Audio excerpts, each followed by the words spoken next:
তৃণমূল নেতার বেফাঁস মন্তব্য ঘিরে রাজনৈতিক তরজা তুঙ্গে। সংবর্ধনা অনুষ্ঠানে বক্তব্য দিতে গিয়ে বেফাঁস তৃণমূল নেতা, ব্যাপক চাঞ্চল্য মুর্শিদাবাদের সাগরদিঘির রাজনৈতিক মহলে। বক্তব্য রাখতে গিয়ে তিনি যে এমন কথা বলে ফেলবেন তা হয়তো তিনি নিজেও ভাবেননি। অন্তত বিধানসভা ভোট পর্যন্ত দুর্নীতি বন্ধ করুন, বেফাঁস মন্তব্য সাগরদিঘির তৃণমূল নেতা শামসুল হুদার। জানা গেছে, জঙ্গিপুর সাংগঠনিক জেলার অন্যতম সাগরদিঘি ব্লকে ব্লক সভাপতি ঘোষণা না করেই শনিবার সন্ধ্যা নাগাদ তৃণমূল কংগ্রেস প্রকাশ করে 6 সদস্যের একটি কোর কমিটি। সেই কমিটির শীর্ষে রয়েছেন বিধায়ক বাইরন বিশ্বাসও। আর এই কমিটির অন্যতম সদস্য শামসুল হুদা সংবর্ধনা অনুষ্ঠানে বক্তব্য দিতে গিয়ে এমন এক মন্তব্য করলেন যা মুহূর্তে রাজনৈতিক মহলে চাঞ্চল্যের সৃষ্টি করেছে।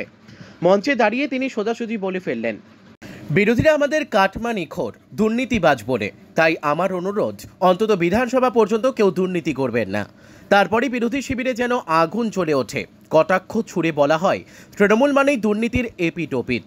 শামসুল হুদা আসলে দলের নগ্ন সত্যটাই ফাঁস করে দিয়েছেন। রাজনৈতিক অঙ্গনে এখন গুঞ্জন, এটি কি নিছক বেফাঁস মন্তব্য, নাকি আসলেই ভেতরের কাহিনী ফাঁস করে দিলেন শামসুল হুদা? একটাই প্রশ্ন ঘুরছে জনমানসে, দুর্নীতিতে বিরতি কি শুধু ভোট পর্যন্তই? গতকালকে তৃণমূলের সাগরদিঘিতে ব্লকের কোর কমিটি ঘোষণা হয়েছে। আর সেই কোর কমিটির মধ্যে একজন শামসুল হুদা, তিনি বললেন যে বিধানসভা নির্বাচন অবধি কেউ যেন দুর্নীতিতে না জড়ায়। তাহলে কি সাগরদিঘিতে দুর্নীতি সত্যি হয়? কি বলবেন এ বিষয়ে? 100% উনি যে মুখ দিয়ে বলেছেন দুর্নীতির কথা, দুর্নীতি না থাকলে, তোলাবাজ না থাকলে টিএমসি দলটা থাকবে না, এবং দুর্নীতি না করলেও জিততেও পারবে না। দুর্নীতি করেছে বলেই যতগুলো বিধানসভা জিতেছে। এবং দেখবেন রিসেন্ট মমতা ব্যানার্জি ঘোষণা করেছেন আবাস যোজনা নিয়ে, সেখানেও বাদ দেওয়া হলেও দুর্নীতিতে ভরবে। তাই এটা একটা দুর্নীতির প্রথম ধাপ। আরো একটা তিনি মন্তব্য করেছেন যে আমরা উপনির্বাচনে হেরেছিলাম, আমরা এখানে কাটমানি তোলাবাজ নেতা আমাদের বেশি। তাহলে কি সাগরদিঘিতে সত্যি তোলাবাজ আগে হতো? কি মনে করছেন? 100% তোলাবাজ 100%। তৃণমূলের তোলাবাজ না থাকলে নেতা মানাই না, এবং যে বেশি তোলাবাজ হতে পারবে তাকে প্রথম সারির নেতা বানানো হবে। নাম পরিচয়? আমি রুহুল আমিন, সাগরদিঘি ব্লক সভাপতি, এসডিপিআই। কালকে 6 সদস্য বিশিষ্ট সাগরদিঘি ব্লকের কোর কমিটি ঘোষণা করা হয়েছে, এবং সেখানে তৃণমূল কংগ্রেসের অন্যতম সদস্য শামসুল হুদা আজকে বক্তব্য দিতে গিয়ে বলেন যে আমাদের নাম যেন দুর্নীতিতে না জড়ায়, অন্তত বিধানসভা পর্যন্ত, এমন একটা সময়সীমা তিনি বেঁধে দিচ্ছেন।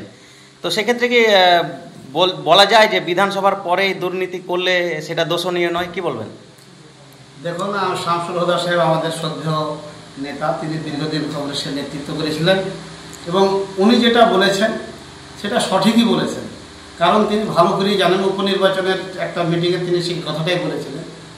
আবার গতকালকেও আমরা দেখেছি একই উদ্ধৃতি করেছেন যে অন্ততপক্ষে 6 মাস যেন কোনো দুর্নীতি করা না হয়। কারণ উনি ভালো করেই জানেন তার দলের যারা নির্বাচিত সদস্যরা আছে, দলীয় কর্মীরা আছে, নিশ্চয় তিনার কাছে খবর আছে যে তারা দুর্নীতির সঙ্গে জড়িত।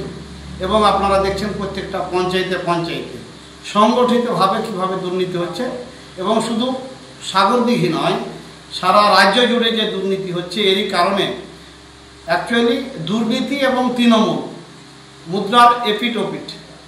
একদিকে শিক্ষামন্ত্রী জেলে, একদিকে খাদ্যমন্ত্রী জেলে, পরস্পর আজকে জেলখানা ভর্তি হয়ে আছে শুধু তৃণমূলের মন্ত্রী এমএলএতে।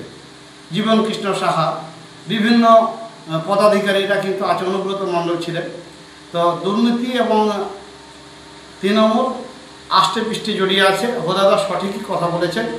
আর আমি কথা বলবো যে দুর্নীতি সাগরদিঘিতে নতুন নয়, বিগত দিনেও প্রমাণ হয়েছে। তার প্রমাণ আপনারা 2023 সালের উপনির্বাচনে পেয়েছিলেন।